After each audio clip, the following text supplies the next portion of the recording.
Hey guys, this is Dr. Mahajan from Mahajan Medical Center. Thank you for tuning in again for a fantastic webcast. We have a great guest and a good friend, Dr. Sandeep Pradhan, on our show. For those of you who don't know me, my name is Dr. Ranjan Mahajan. I'm a practicing board certified internist here in Largo, Florida, and we do a monthly webcast on our Facebook Live, on YouTube Live, and we put on Instagram as well later on. So if you new to the our webcast, please do like us and share with your friends and family. We also always bring topic of interest for the community to help educate our community and our patients.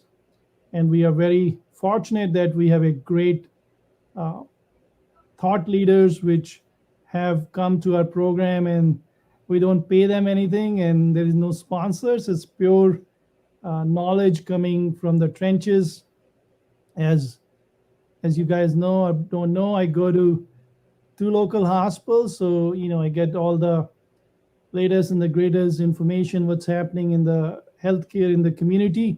So I like to bring that to the table, and along with the guests who are very kind enough to come to our shows and bring their knowledge as well. So I'll give you a brief intro about Mahajan Medical Center, and that will give you a little bit more knowledge of who we are and what we do. Here is a brief intro.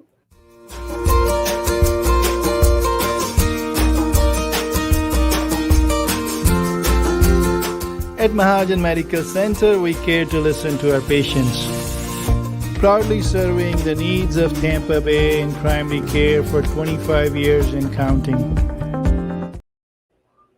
All right, we're back. Thank you for listening to a brief intro of Mahajan Medical Center.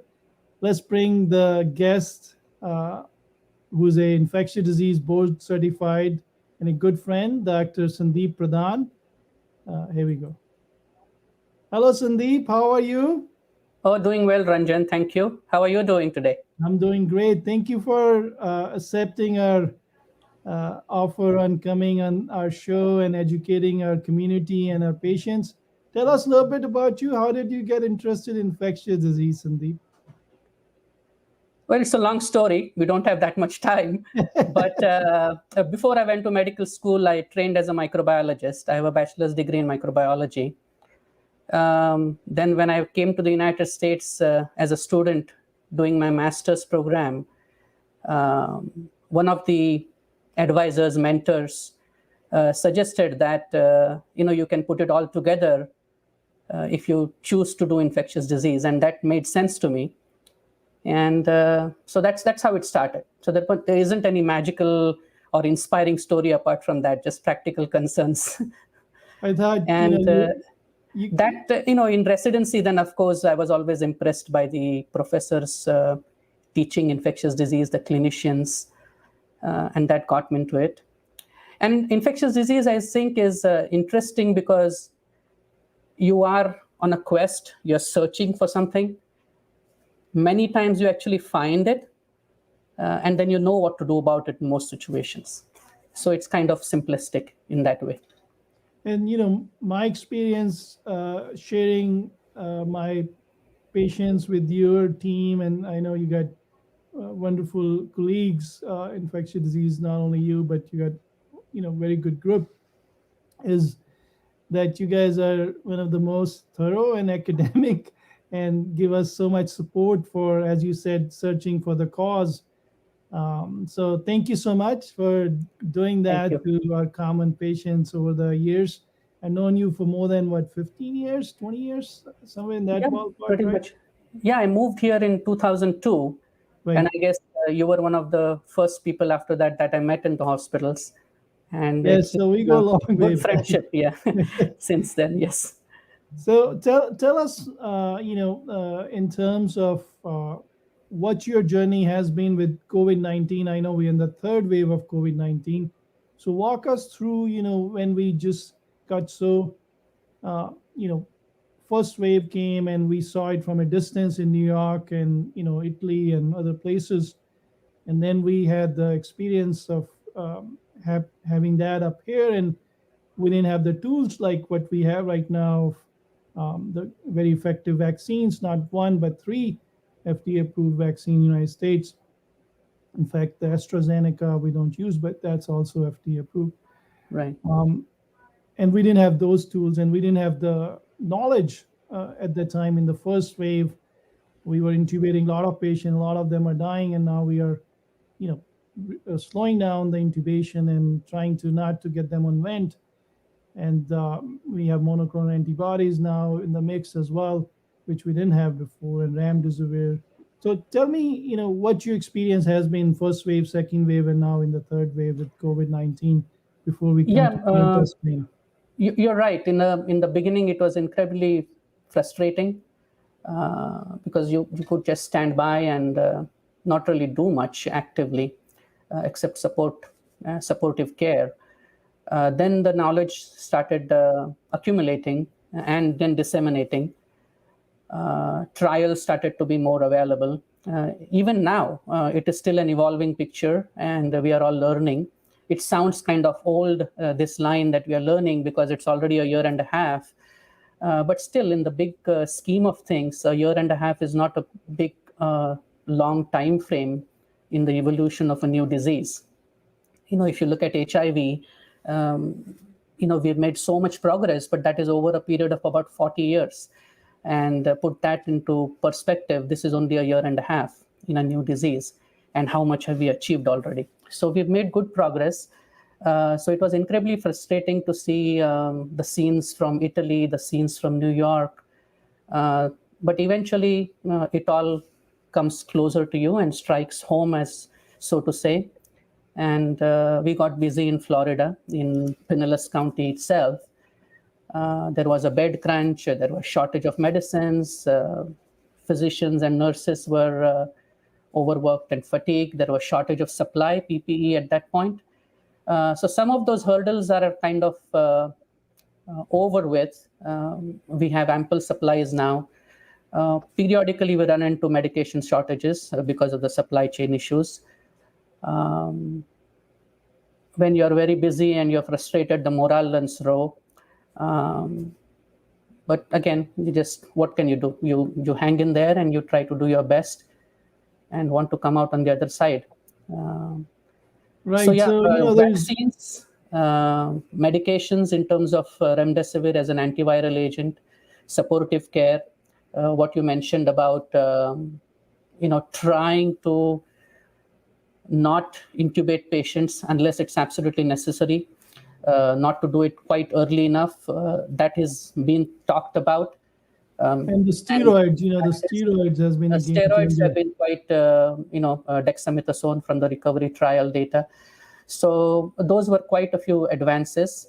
And then we also know what doesn't work, and then that was kind of weeded out. And I think we are helping patients now to a large extent. Yeah, so let's talk about Delta strain a little bit. Let me bring the slide. We have the main guest of the show. So this is what we're looking at is a topic today, and how we can handle the COVID-19 and key updates. So let's look at the next slide. So we're going to go through these different, try to cover these. It's a broad area, but we'll try to cover the Delta variant and what's the significance, and how to stay safe, and what to do if you get infected, and what are the new variants like mu variant, NU variant. So we'll go over that. So let's go back to, let me put one slide up, and then we'll get your take on what is Delta variant, Sandeep. So we all know at this point that COVID-19 is the disease caused by the SARS coronavirus 2. SARS stands for, what is that?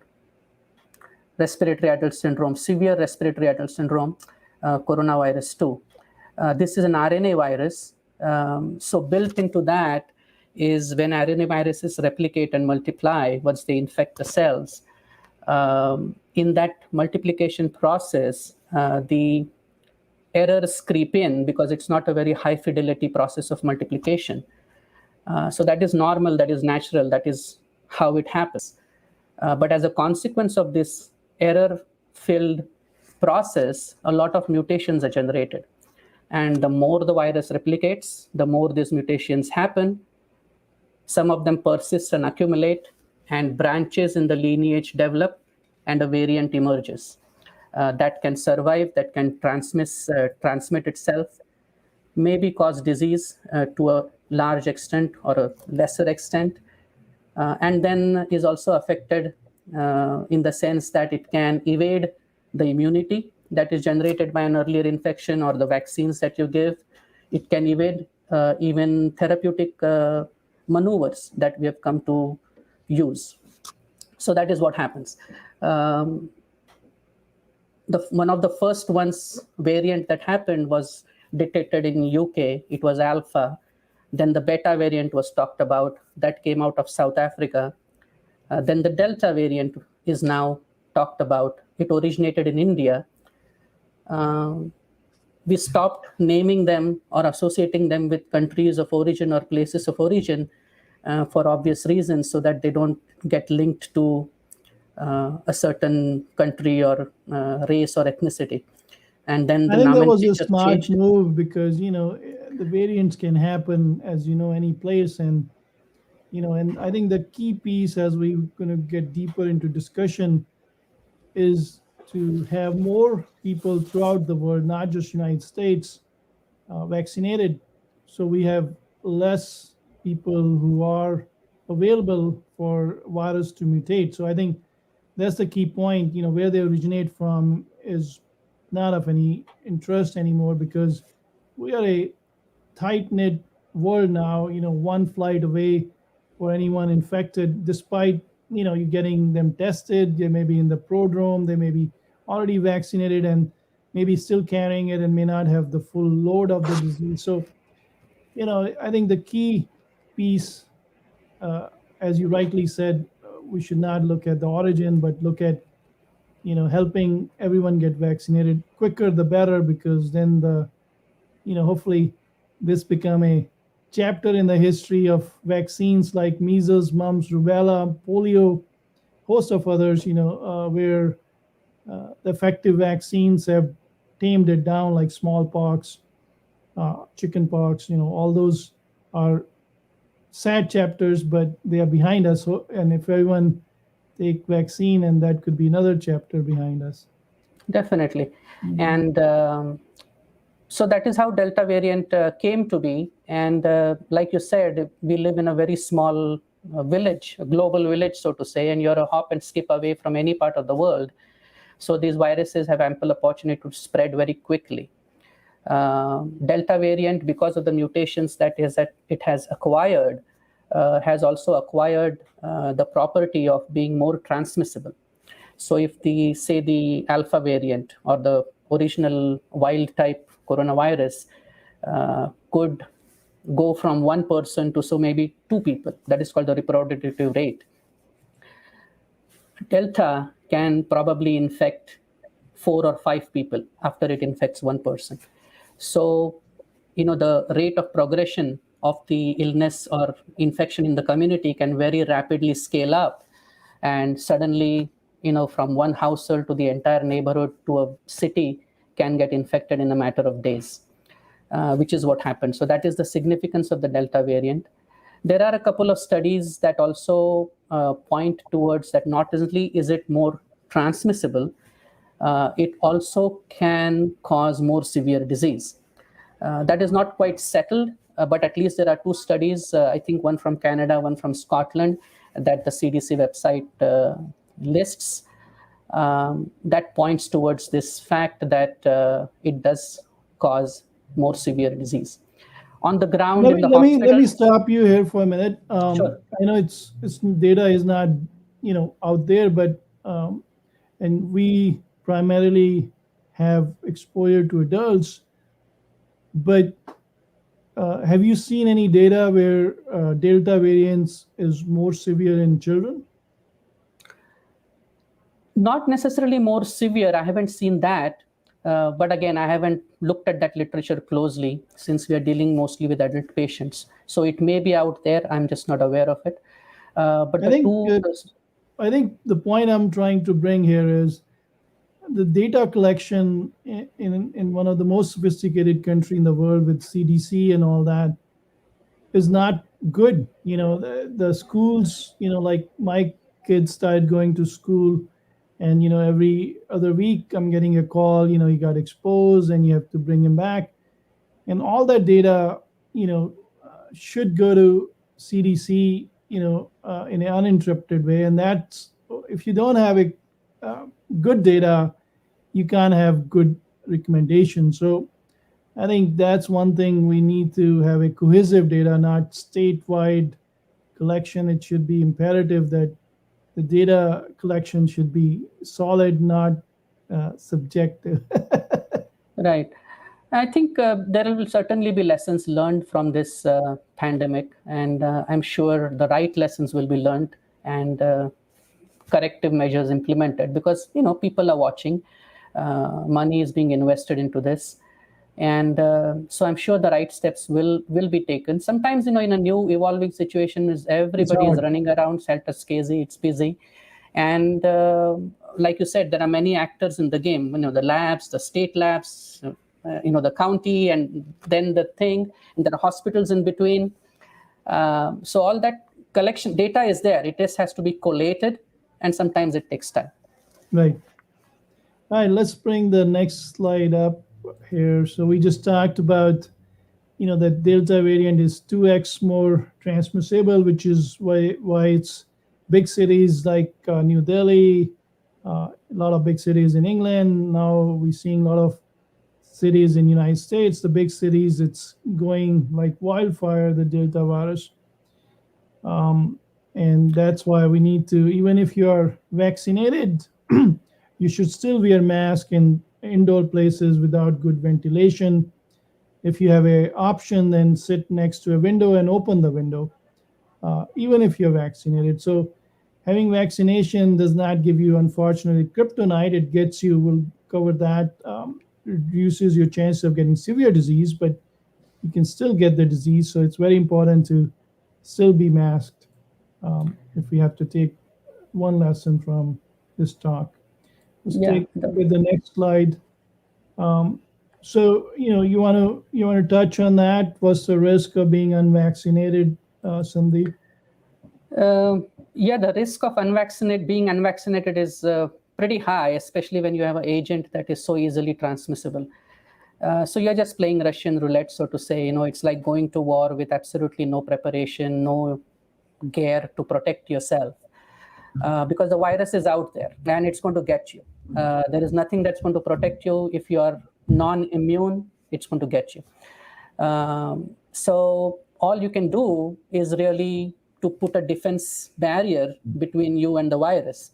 And that is where the layered approach that has been talked about and promoted should be thought of as your first line of defense, starting with masks, social distancing, then vaccines, of course, and then monoclonal antibodies in case you're exposed or have mild disease. Because once the inflammatory cascade goes on and you get to a point of very severe disease, then it's just small chances.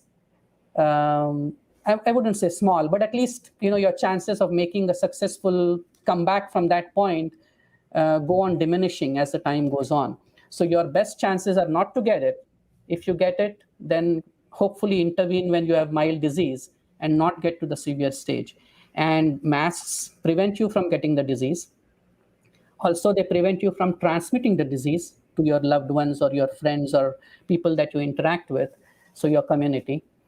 Then the next step would be social distancing. That also it adds on a layer of safety, because we all know that this virus is transmitted in the respiratory secretions most. The other modes that were initially talked about, touching, food, grocery, we all did crazy things in the beginning. But those are really not all that Right. important. The most important thing is masking and Let's social bring distance. some, real life data for our audience from the places we work at, the hospitals. And I was looking at the data; it's very striking, and people need to make their own interpretation. Though it's a small subset of data, but it gives you a at least an idea of what's the difference between vaccination and unvaccinated patients with COVID-19 with Delta strain, which is the 80% strain right now circulating in that ballpark.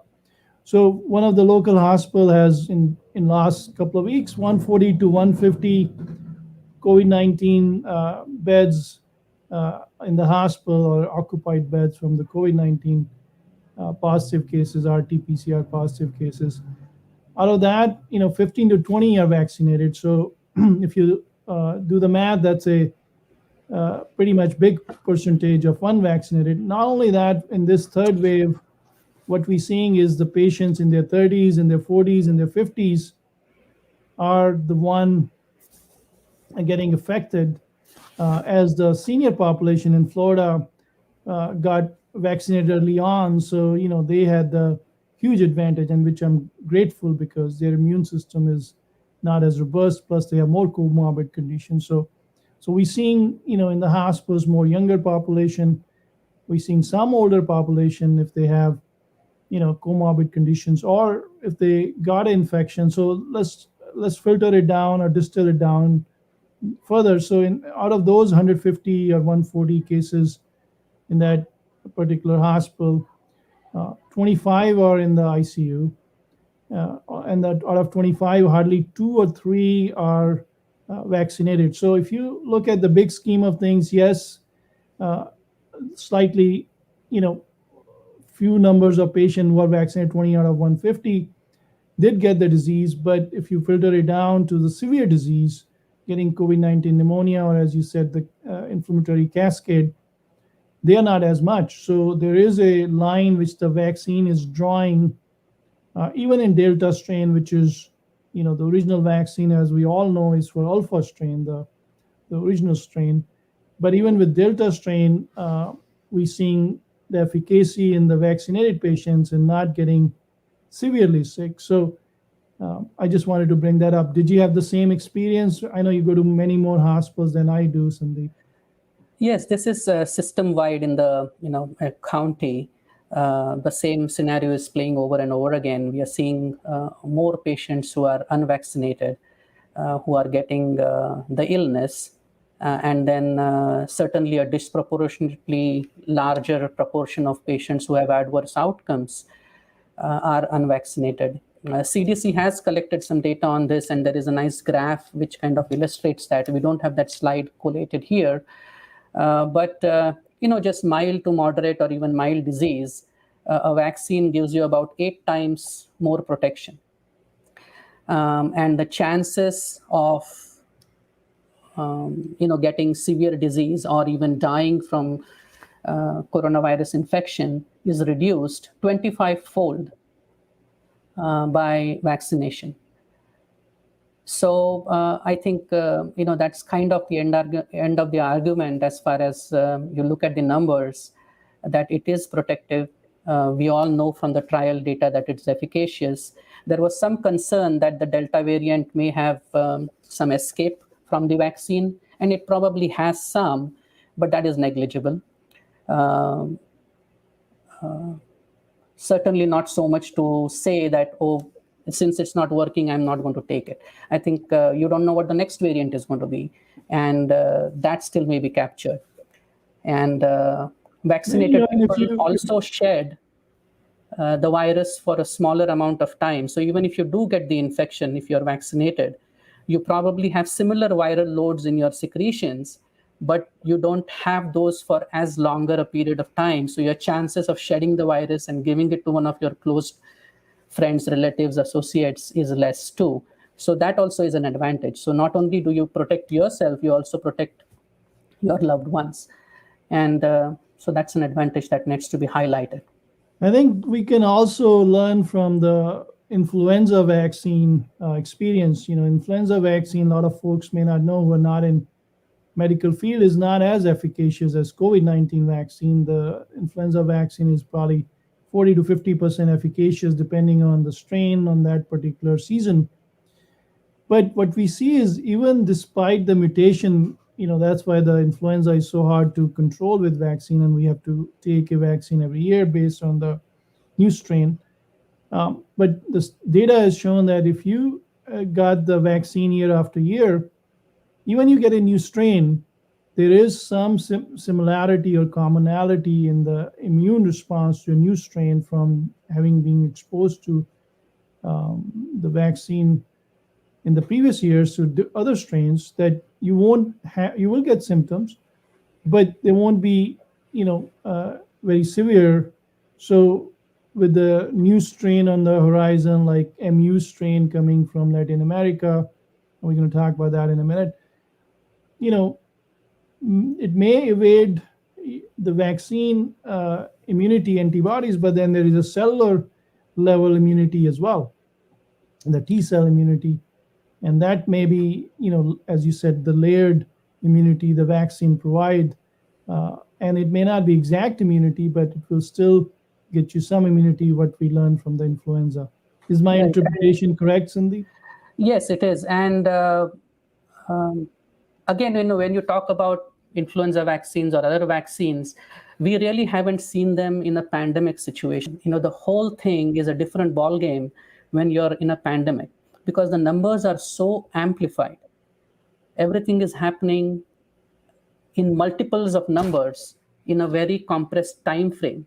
So the downstream damage is just tremendous. When you look at in a year and a half, how many lives have we lost? How many people have gotten sick? Over 41 million cases of COVID in a year and a half in America. In Florida, like the slide you put up, 3.3 million people ill. And look at the death number, 46, almost 47,000 people lives lost in a year and a half.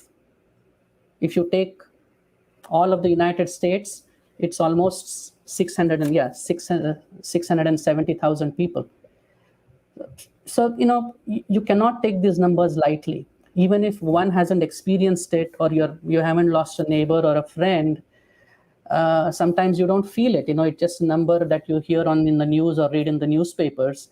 But in the hospitals like you and I go to, and I'm sure all the nurses who are working day and night, and the healthcare professionals, they see it day in and day out. And so it's real. And the other piece is, as you rightly pointed out, the amplification in a pandemic. People don't realize, they say, okay, it's just 2% mortality, it's not Ebola. That's true. It's, thank God it's not Ebola, and it's not as has higher mortality, but the number of cases you get in one shot, where there is the whole swath of the population is unvaccinated or has not been exposed to it. And the number overwhelms the emergency department, the hospitals, and then what happens to the patients who needs bed for other emergencies like heart attacks, strokes? They don't stop. They happen at their regular rate as well. And now there is no ICU beds because all that is jammed up by COVID-19. So, the domino effect, we just saw the numbers of the mortality, which is staggering, the 660,000 United States. We're not accounting for, the inefficiency it has caused in the hospitals for the regular emergencies. We get trauma, we get infections, sepsis from other bugs. So I think people have to understand that, I take the vaccine for myself, as you said, for my family, and also for my friends and community. And same is, responsibility of my neighbor, my friend, to do it for me and my family. So it's more a, thing we do for the whole community.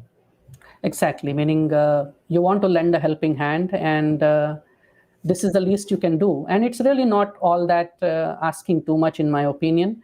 Of course, it's a personal choice.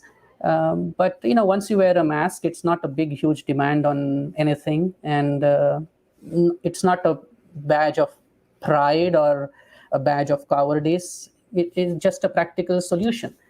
And the same goes for vaccine and social distancing. It's better to be prudent and be careful. If there is a storm coming, we take shelter. We board up our homes if a hurricane is coming. This is amongst us. What more are we waiting for? Yeah. Let's bring a slide on the different vaccines we have here. There is the Pfizer one, which got the FDA approval now, and the Mrna one, which is similar template mRNA. Both are mRNA vaccines and 2 shots. And then the third one, the Johnson Johnson, which is 1 shot. So those are the 3 vaccines, used in the United States. And then world over, there is, other vaccines also of different efficacy available. But in the United States, we use these 3. And they're all great vaccines in terms of, preventing the severity of the disease and making the patients, they may get, if they get exposed to someone, direct exposure, they may get the disease. But as Dr. Pradhan pointed out, they don't end up in ICU or get a, severity as common as people with unvaccinated. So any of those 3 are fine. There was some, question about J&J vaccine and young women and blood clots, rare blood clots, but then got sorted and they found that it's not that common. But, if you're a younger woman, then maybe, go towards the mRNA. Now the Pfizer is FDA approved, and I think Mrna is not far because they are very similar. Do you want to bring up any other pointers here on the vaccines? No, not really. I think, if it's raining, you pick up an umbrella, you don't look at the brand. So I think whichever is available, which feels tolerable to you, should be used. And they are protective. They are doing what they're supposed to do, which is really prevent hospitalizations. By that, I mean prevent severe disease and prevent death. And like I said, there is a 24% reduction in both those outcomes in vaccinated versus unvaccinated people. So that's huge, 24% reduction, and then, and you've been seeing a lot of patients, I've been seeing a lot of patients, but I have not seen a single patient, and again, it's a small subset of data, but at least it gives you a flavor. I've not seen a single patient with critical, side effect from the vaccine that they need to be intubated or an anaphylactic reaction. Can it happen? Sure, it can happen when you give it Yes. to billions of people. But, we've seen a lot of patients, unfortunately, who are intubated or even go on ECMO, from the effect of the COVID-19, but hardly any patients go on the, BiPAP or ventilator on ECMO from the effect of the, considering now it's been given to billions of people. You may get a Right. very small idiopathic reaction from anything. Even with taking aspirin, which is over the counter, you get, millions of cases with GI bleed and, severe side effects. But that's true with anything. But, point is, as you said, 24% reduction in mortality is nothing to sneeze at. Yeah, certainly is efficacious. And about anaphylaxis, there have been reports, and the CDC website also documents those. People did need to, go to the hospital, needed to get epinephrine. They had to be some had to be intubated, but they lost nobody, at least in that series. So everybody made it out. Certainly, that was bad for that patient, but hopefully they are not going to die from COVID in the next. I don't actually know whether they got the second dose or not, or whether it was on the first or second dose, but they probably didn't give them second dose with this anaphylactic outcome. But most of these patients apparently had a history of allergies. Having said that, having a history of food allergies or latex allergies are not a contraindication to the vaccines. If you are expressly allergic to what is in the vaccine, an ingredient of the vaccine, then of course that is a contraindication. I think the other point I want to bring up, Sandeep, is egg allergy is not an issue with mRNA, correct? No, it is not. And people can, with egg allergies, can take it. And in fact, it used to be said about flu vaccines that egg allergies was a contraindication. I think one of the latest recommendations is that it isn't anymore. And if you can talking avoid about it, flu, it's time to get the flu vaccine too, right? yes, I think you can make a plug for that too. But Because but it's yeah, going to be yeah, hard to differentiate from flu and COVID, and the testing is becoming harder to do these days. The RT-PCR is 3-4 days out in Walgreens and other places. So if God forbid you have flu, and there's no way to tell, right, and you're going to lose work because they're going to say get the RT-PCR. right.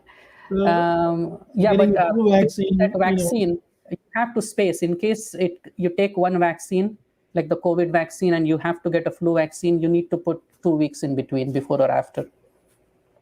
Okay, so while we are talking about spacing, Sandeep, let's mention that if you, because a lot of people are getting monoclonal antibodies, so let's mention that if you got convalescent plasma, which is we're not giving as much, or monoclonal antibodies, then there should be a 90-day space Yes. between And the between the, rationale for that is just that those antibodies may, in some way, theoretically, blunt the immune response that is generated by the vaccine. This is not a done deal, but this is with an abundance of caution that recommendation has come to be. The corollary being that if you have the monoclonal antibodies, it's going to protect you for about 3 months, so you are not unprotected. And then, of course, you take the vaccine and then develop an immunity, which you can depend on, rather than take it in the beginning and then wonder whether it produced an immune response. and while we are on the topic, let's also mention that why, if you get COVID-19, and the CDC saying that minute you can come out of isolation, maybe 10 days, you should be eligible to get vaccine. And the reason behind that is, the immunity you get from COVID-19 is a holistic immunity. That means you get it against the whole capsule of the virus, not specifically against the spike proteins, which is tailor-made with With the vaccines. vaccines. So even if you have COVID-19, yes, you have some built-in immunity, but that's may not protect you from future infections as much as the vaccine, because the immunity you're getting, the antibodies you're getting, may not be neutralizing antibodies with COVID-19 infection per se. And everyone has a different response. In other words, if you have a mild infection, you may get a mild COVID-19 antibody response. And the sad part, or the unfortunate part, I think it will take time.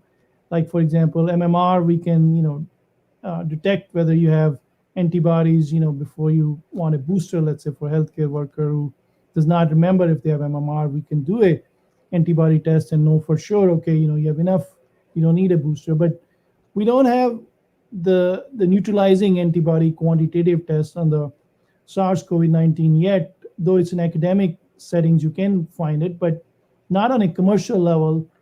Until we have that, IgG, IgM antibody test we do has no value, in my Right. opinion. We really don't know how to put that into context of lasting immunity or whether it's working immunity. So yeah, you're right on that front. And so that also, one point I would like to make is you don't need to check this test to determine whether you need to get in case you're going to get a booster shot or not, once they come down the road, or you need to get an additional shot or not, because the levels may not be really indicative of what's actually happening in the body and whether it's protective or not. So it can give you some indication, but it's not confirmatory. A lot of this is still being worked out. At some point in the future, we will have a definitive answer. But as of now, they don't really give anything definitive. They allow you to make some estimates, but that's all. Yeah, that's a good point.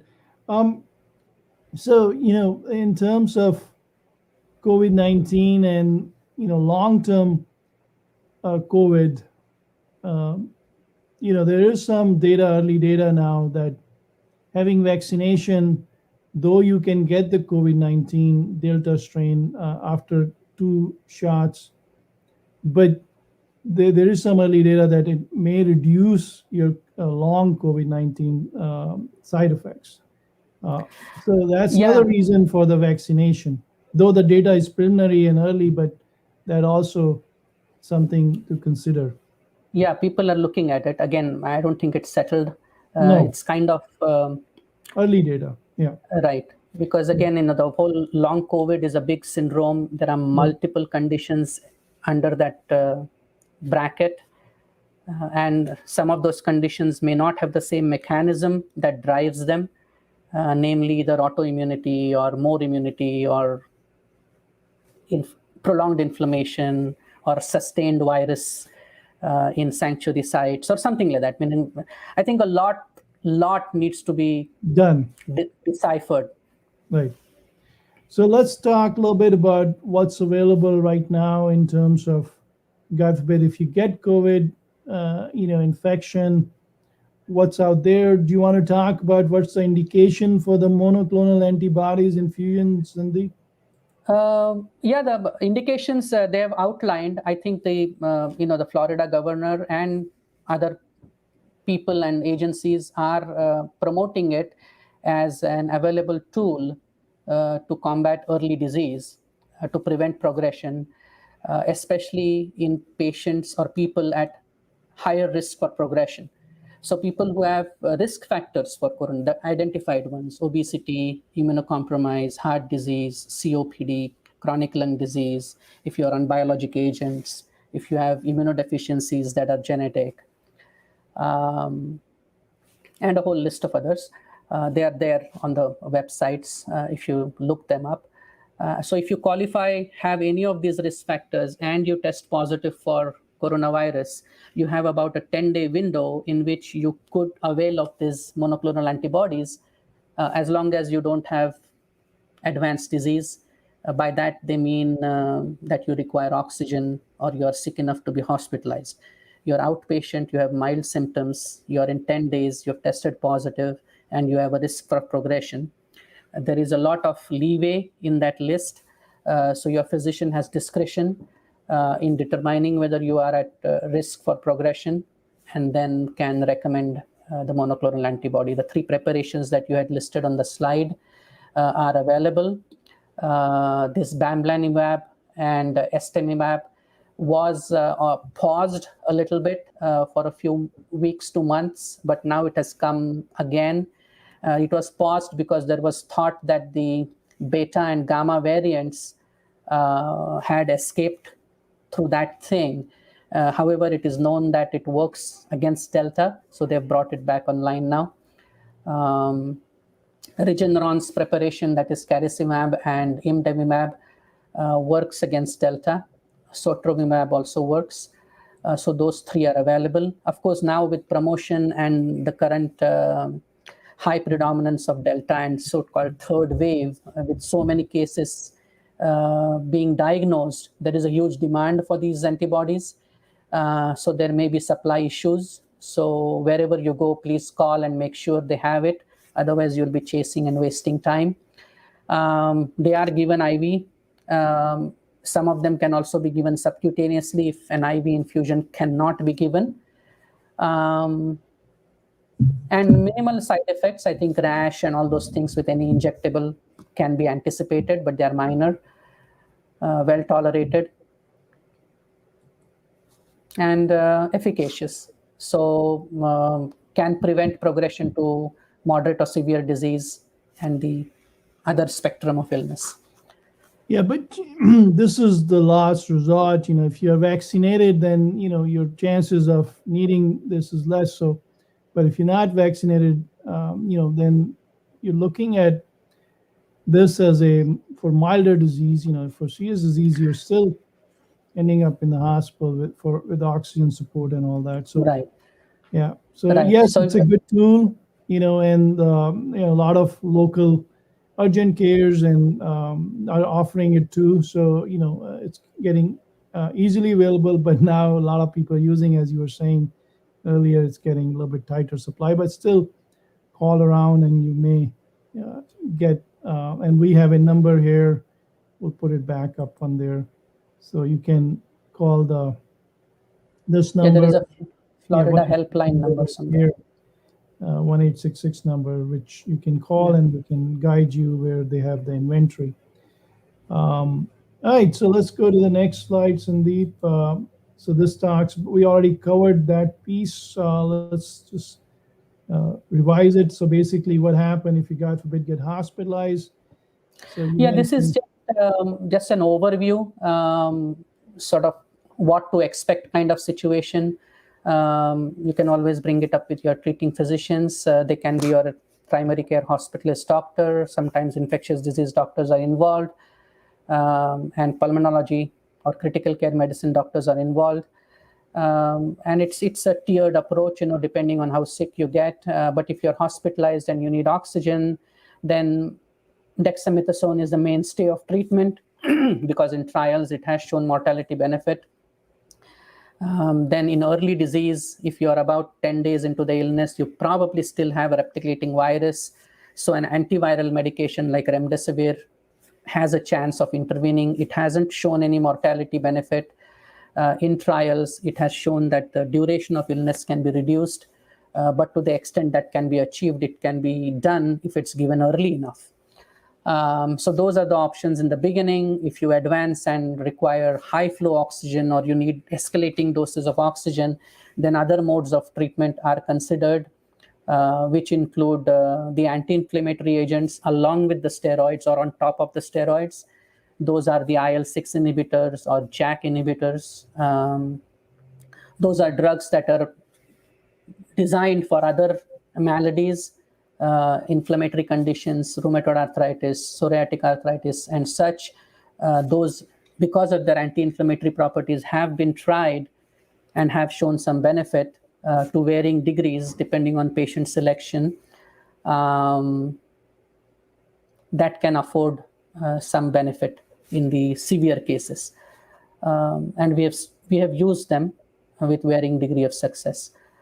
And then, of course, if you need escalating doses of oxygen, then you need sometimes non-invasive ventilation, that is the CPAP, BiPAP, and then eventually progresses to intubation and mechanical ventilation in some people. But hopefully all that can be avoided if we just prevent the virus from attacking us in the first place by doing these simple basic interventions of masking, social distancing, and getting the vaccines as soon as one can get it. let's talk about the hot topic now, the booster dose, the third dose. The CDC has said for right now, the FDA has not intervened on the White House is talking about the third dose, but the CDC has only talked about immunocompromised people, people on chemo, people on transplant medication, people on biologics for inflammatory arthritis or inflammatory bowel disease. Those are people CDC is saying they should go irrespective when is their second dose to get the third dose, correct? That's correct. And that is the distinction that they're making between a booster versus an additional dose or a third dose. It's almost as if the vaccination series is extended to bring those people into the wraps who may have not had an adequate response to the first two doses, and their immunities may be waning sooner than in otherwise healthy people who have responded well, to give them additional protection, especially since there are very minimal downsides to the vaccine. So this is an advantage that can be gained if you take the third dose. But the booster is still away. I don't think it is decided yet. We'll have to wait for FDA, CDC, and the ACIP to make their recommendations. They are all actively considering it. The administration had put in a deadline or a goal post of about, I think, September 20th for the decision making. We'll see if they get any decisions before then or not. And even if it were made, the question again is, how much vaccine is there in the supply chain? I just don't know that. And whether, if it does become approved or recommended, then how are we going to get it? I think it's still going to be a tiered approach when it comes. The most people at risk will probably get it first in the order that it was given the first time. Kind of priority list. Immunocompromised people at high risk, of course, will be at the front of the line. And then the other factor is the timeline. The immunity is known to kind of wane 7th, 8th month, around that time frame. So if you are that many months away from your second dose, then it's about time to get the third dose or the booster dose when approved.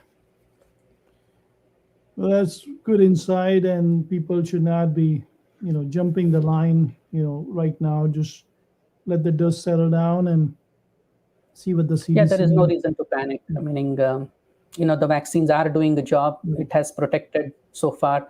There are very few vaccinated people who are getting breakthrough infections. The number is really, really very low when you put it in big scheme of things. So yeah, need to avoid a sense of panic. What is being done is being done. If you do the precautions of not getting the variant, then that will be more important than trying to rush into a third dose. Right.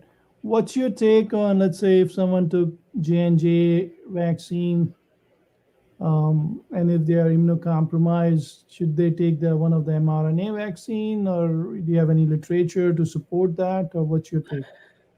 No, we just don't know. I think what we can say is probably the mRNA vaccines are interchangeable, not advised, but probably okay. If one vaccine is not available, you could take the other one, but I would make a good effort to find the original one because it's not an emergency to get it. So you could wait a few weeks to get the dose, but try and get the same preparation. That is the recommendation right now. As far as crossing over and taking the J&J vaccine after you've taken the mRNA vaccine, probably is not a good idea. I think you need to stay with the same preparation. I think, as we evolve, there are, everyone learning from it. So there'll be better answers maybe next year. Right now we are just... Right, and they're studying this. There are post-marketing data coming in. But again, the question is, how are they going to find people who have gotten both preparations? And then, that's going to be a trick of sifting through everything and then seeing. There may be travelers, they got it here, then they got it there. There are students who are migrating from universities. I'm sure they'll find some data set, unless they're actually studying it by giving it. Yeah. So let's just, get to what's new out there in COVID. I know there is a new strain out there called MU strain or mu strain, which is after the alpha, beta, and gamma and delta, which you alluded to earlier. What we know so far about mu strain, that, I know of, it's more Latin American origin from Chile, Peru, in that countries, and it's in Colombia it's 39%. You want to say something? I'm sorry. Let me bring you up. Sorry, no, I'm fine. Didn't mean to interrupt you. So the mu strain, in the Latin American countries, they talked about it in 39 other countries, I think, and but it's not one of the predominant circulating strains in US in any of the territories. You mentioned that when we talked earlier about Delta, that it was 80%.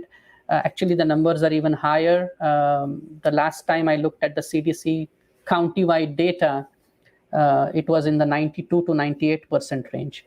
So almost all of the infections that are currently going on in high risk or high transmission zones are from Delta virus, Delta variant.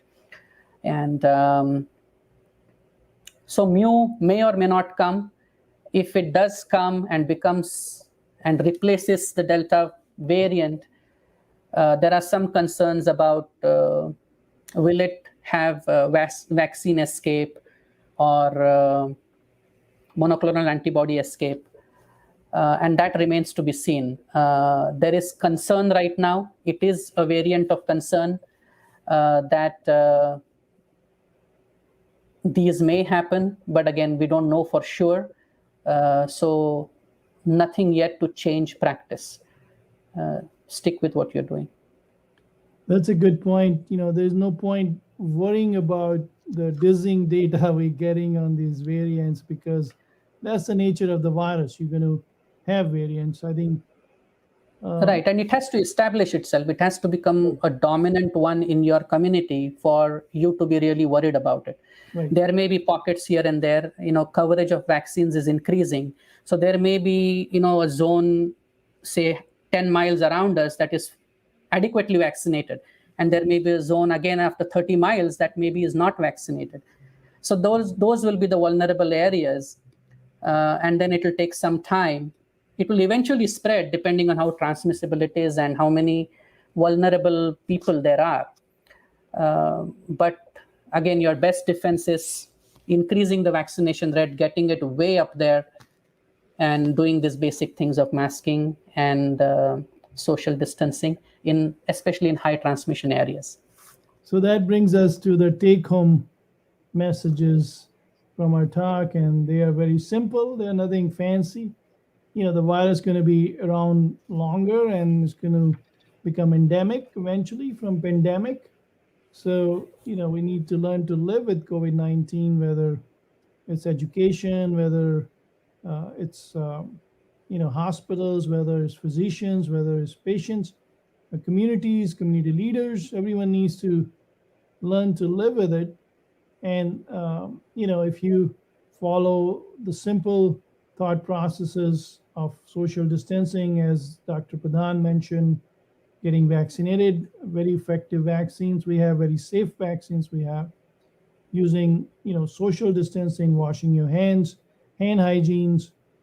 Not only it will help us with this pandemic, I think there are lessons learned from in other countries which went through, the pandemics before, which were similar in terms of masking and hand washing, and that helped those countries to keep the COVID-19 numbers down because they were less resistant than, let's say, the Western countries in terms of getting those masks and the hand washing things, implemented in the community. So I think we just need. Yeah, go ahead. Ranjan, one point I wanted to make, I just thought of it, is about masks. So earlier there was just conjecture, right, or theory or belief that it works. There is actually now trial data. Recently, a new big 350,000 patient trial from Bangladesh came out, where they randomized, two villages, 600 villages, 300 and 300, I believe. And one village, that group of villages were unmasked, and this group of villagers were masked, and the infection rates were much lower in guess which group, the group that masked, almost by 13% lower. And in the older people in that subgroup, if they were 60 or older, the protection was even higher, up to even 35%. This was done by researchers from Stanford and Yale Yale University as a joint effort. In Bangladesh, I guess they could get it done there ethically. And so that kind of settles it for me on the mask issue. Right. So, the moral of the story is the viruses are going to be, they've been there before we were there. They'll be there even when, God forbid, we are gone as a race. So we got to coexist and do this simple things which are not hard to do, and get your whatever your resistance could be, that could be very important, what your thoughts are, why you don't want a vaccine or why you don't want to use a mask, and all those are important. But if we don't work together, the pandemic will keep causing more and more mortality and more morbidity too. Mortality is sad, but morbidity you have to live with, and the families have to live with long haul COVID or pulmonary fibrosis and needing oxygen and needing not able to work afterwards, with not able to breathe. So they are serious. And look at the healthcare toll it's taking on the nurses, on the respiratory therapists. And the economy and the supply chain worldwide, meaning there is a big larger picture out there. And if we all crave for those good old days, But the good old days are not coming unless you do something about this. And what's in your hands is masking, social distancing, and vaccination. And there is a hope and good news too, that if you look at all the previous pandemics, like polio, for example, there was stutters in terms of getting the vaccines right with polio, and finally they got the vaccine right. And you look at very small pockets left in the world, few countries in Asia and Africa where you get polio cases, but used to be 40, 50 years ago, not too long ago, that the kids were having all kind of complication from polio and deaths. So all these viruses uh, are there, but if we follow simple uh, you know instructions from the scientific community, they could be tamed, and we've done that before. So there is no reason to lose hope, and do the right thing, get the vaccine, and do the masking, wash their hands, and we'll overcome this as a Yeah. I think it's community. just a matter of time. It's going to be. The question is how soon, and that's really up to us. So let's get some of the audience there. We got Dr. Chowdhury, and he's saying, "Thank you, sir. Great reception. That's very kind of you." Dr. Chowdhury, for you folks who don't know him, he's a great gastroenterologist. So thank you for watching our show, Dr. Chowdhury. And we have Trish saying, "Thank you both. Thank you, Trish, for watching the show. If you guys have any questions for Dr. Pradhan, this is a good time to bring it out. And if not, then you can leave it on the Facebook Live, and I can always ask him in the hospital corridors and get you answer back. I know a lot of nurses were saying they were working and they couldn't watch the show, so you can always ask the questions you have. I know Andrea Sordo asked me a question. She's a nurse, and she said she couldn't uh, attend the webcast today, and Dr. Pradhan answered her question. She was asking about mixing the mRNA vaccine, and Dr. Pradhan mentioned that that's not the best strategy. Maybe stick with the same brand, but God knows, maybe a year from now we'll maybe saying something different. But for right now, it's prudent to stay with the same brand. I know the Moderna has not got the FDA nod yet, but they're very similar, and I think it's coming. So then we'll have two FDA approved, and J&J is not far behind in terms of getting FDA nod. So that will have three FDA approved vaccines. So then we'll get the confidence that they're not only effective, they're safe. Any final words of wisdom, Sandeep, we missed? No, I think that's it. I think when you don't get questions, either you've put everybody to sleep or you've done your job well. So we got a So question. I know, we got a question from Ray Davis. He's a long-term listener and a patient. Ray is asking, why don't the hospital mandate the vaccine for healthcare worker? I read Tampa Bay Times, the 40% workers are unvaccinated. Very good question, Ray. I think everyone was waiting for the FDA nod. Now we have a FDA nod because a lot of employers were skittish in terms of mandating a vaccine which is only for emergency use in a pandemic. Now we have safety data, and the FDA has backed it. We are seeing more and more companies uh, asking for it.